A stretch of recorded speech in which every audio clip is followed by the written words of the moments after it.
merci beaucoup pour cette invitation. Alors, nouvelle loi audiovisuelle et convergence télévision digitale. Ce qui est important, certainement, de commencer par le fait que le numérique a métamorphosé intrinsèquement les modalités de production, de consommation, de diffusion des produits culturels et médiatiques. Et ces transformations sont véritablement systémiques et elles remettent en cause à la fois les positions de force des principaux acteurs, mais aussi les règles du jeu.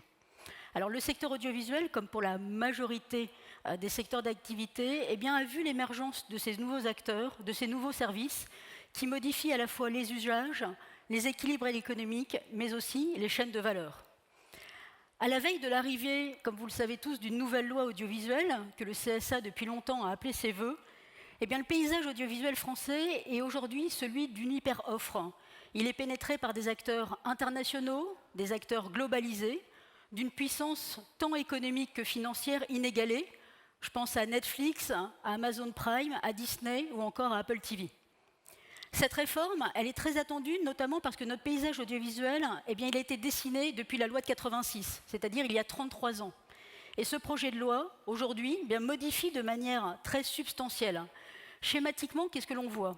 D'abord, les objectifs fondateurs que sont le développement économique, le pluralisme, le soutien à la création et les responsabilités sociétales, celles-ci sont confortées.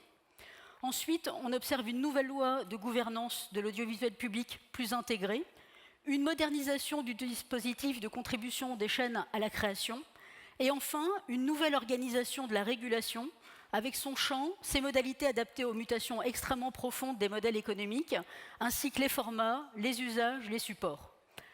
La création d'un régulateur unique, qui s'appellera l'ARCOM, la fusion du CSA et de la Hadopi, sera compétent sur l'ensemble de la chaîne de création de valeur, et il marque l'entrée dans une nouvelle ère de la régulation des médias audiovisuels, désormais étendue à tout le champ de la communication numérique.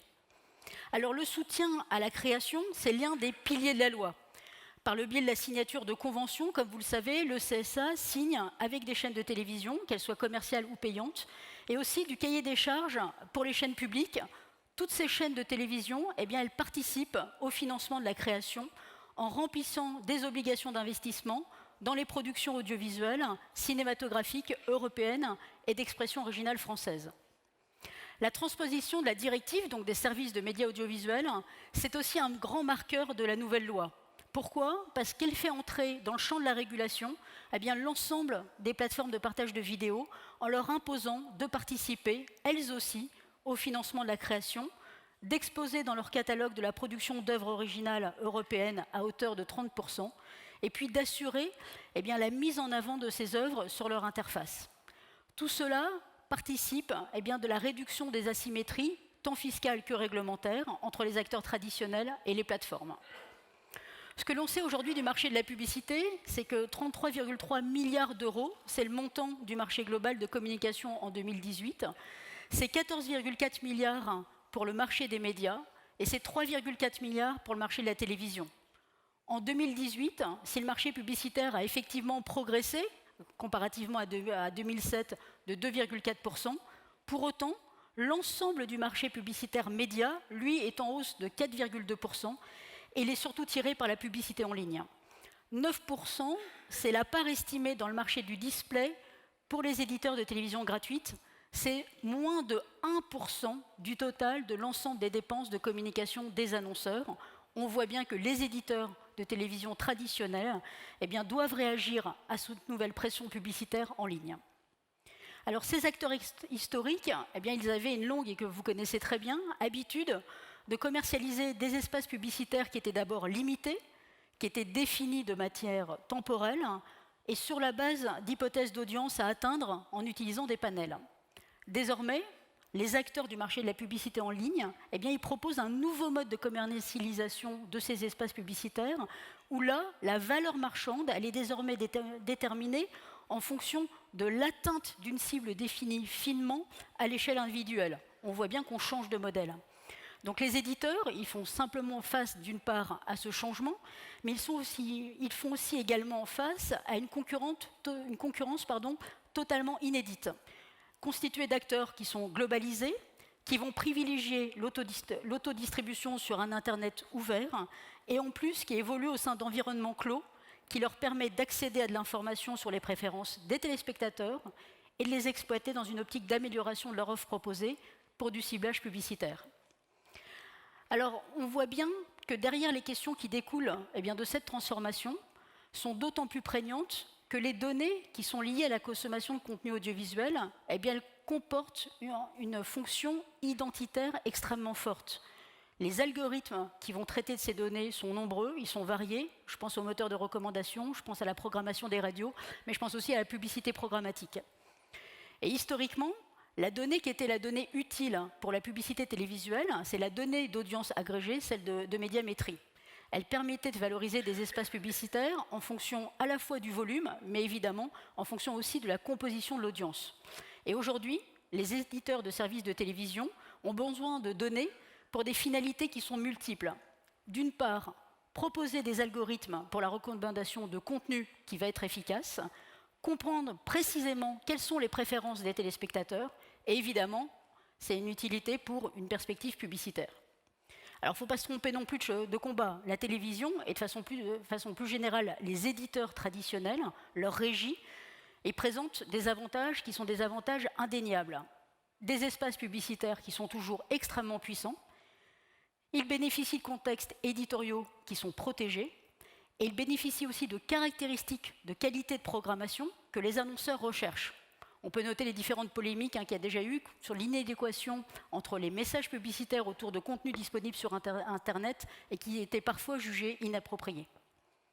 Alors, dans le cadre de cette nouvelle loi audiovisuelle, la question de l'ouverture de la publicité segmentée à la télévision, elle est envisagée. Elle correspond à quoi ? À la personnalisation des communications publicitaires télévisuelles pour le flux de diffusion linéaire, avec un niveau qui est comparable à celui qui existe déjà sur Internet. En pratique, ça signifie quoi ? Ça correspond à la possibilité de faire des décrochages publicitaires en fonction d'une diversité de critères, soit on les combine ou pas. Aujourd'hui, la réglementation française, c'est-à-dire aujourd'hui et vraiment aujourd'hui, jusqu'à présent, la réglementation française interdit le décrochage publicitaire pour les chaînes de télévision. C'est l'article 13 du décret du 27 mars 1992 qui nous dit « Les messages publicitaires doivent être diffusés simultanément dans l'ensemble de la zone de service ». Ce décret de 1992, il ne s'applique pas aux services de médias audiovisuels à la demande. Ça veut dire que l'interdiction de la publicité segmentée ne concerne pas la diffusion de contenus non linéaires en OTT, ni la diffusion de contenus en rattrapage via l'IPTV. Alors la question de la modification du décret de 1992, qui vise notamment à autoriser cette publicité segmentée à la télévision, cette question-là, elle est sur la table. Elle devrait toutefois être soumise à un encadrement strict pour limiter notamment le risque d'une chute de recettes publicitaires pour les radios locales, mais aussi pour la presse régionale. Alors, quelles sont les questions que se pose, et que pose plutôt, cette arrivée potentielle, qu'on va garder potentielle, de la publicité segmentée sur nos écrans ? Dans une note stratégique qui a été publiée en septembre 2018, le CSA avait souhaité voir créer un cadre de régulation pour l'économie de la donnée dans l'audiovisuel. L'objectif d'un tel dispositif, c'est d'assurer des conditions d'accès équitables et loyables aux données de consommation des programmes pour que la richesse produite par leur utilisation soit à la fois mieux partagée entre éditeurs et distributeurs. En France, on estime que le marché de la publicité segmentée, il s'élève entre 120 millions et 220 millions pour l'horizon 2023. Si celle-ci venait être autorisée sur le marché de la publicité, les éditeurs de la télévision, les éditeurs auront besoin de différents types de données pour pouvoir exploiter tout le potentiel que cela rapporte. D'une part, la donnée de localisation du téléspectateur pour pouvoir faire de la publicité, cette fois-ci par zone géographique. Ce ciblage permet aux annonceurs de cibler de façon plus précise certains consommateurs et potentiellement d'attirer des annonceurs locaux qui n'utiliseraient pas actuellement le média télévision. Et puis le second point, c'est que la donnée d'historique de consommation du téléspectateur pour pouvoir faire de la publicité en lien avec les préférences et les habitudes de visionnage des téléspectateurs. Ça, c'est cette question de si cette arrivée potentielle de la publicité segmentée. Il y a une autre question qui se pose, c'est celle du partage de la donnée. Là, les FAI, donc les fournisseurs d'accès Internet, il constitue aujourd'hui un canal central pour la diffusion de contenu des éditeurs de télévision. Ce sont eux qui disposent de la donnée permettant d'exploiter le potentiel du ciblage publicitaire à la télé. Le nombre d'abonnements à une offre triple play, qui inclut les chaînes de télévision gratuites TNT, s'est passé de 18 millions en 2012 à 23 millions en 2018. Toutefois, le cadre juridique de la protection des données à caractère personnel, il est encore complexe et il soumet les FAI à des règles qui sont extrêmement strictes, qu'ils souhaitent procéder à la collecte, au traitement, voire à la transmission à des tiers liés à la consommation des programmes des éditeurs. Enfin, la dernière question qui se pose, c'est la question du partage de la valeur, où fournisseurs d'accès Internet et éditeurs de télévision ne sont pas nécessairement d'accord. D'une part, les chaînes de télévision estiment que la donnée de consommation de contenu qui emprunte les réseaux de leur DFAI leur appartient de plein droit, parce qu'elle est générée par les contenus qui sont vus par les téléspectateurs. Mais de l'autre côté, les fournisseurs d'accès Internet, ils estiment que la donnée de consommation de contenu, elle est cogénérée, puisque leur distribution participe évidemment à la consommation massive des programmes édités par les chaînes. Voilà, toutes ces questions sont encore sur la table. Ce qui est important de donner, et ce serait mon mot de conclusion, c'est que la donnée, c'est bien un actif stratégique dans cette économie numérique dans laquelle aujourd'hui l'audiovisuel est plongé. Voilà, merci beaucoup pour votre attention.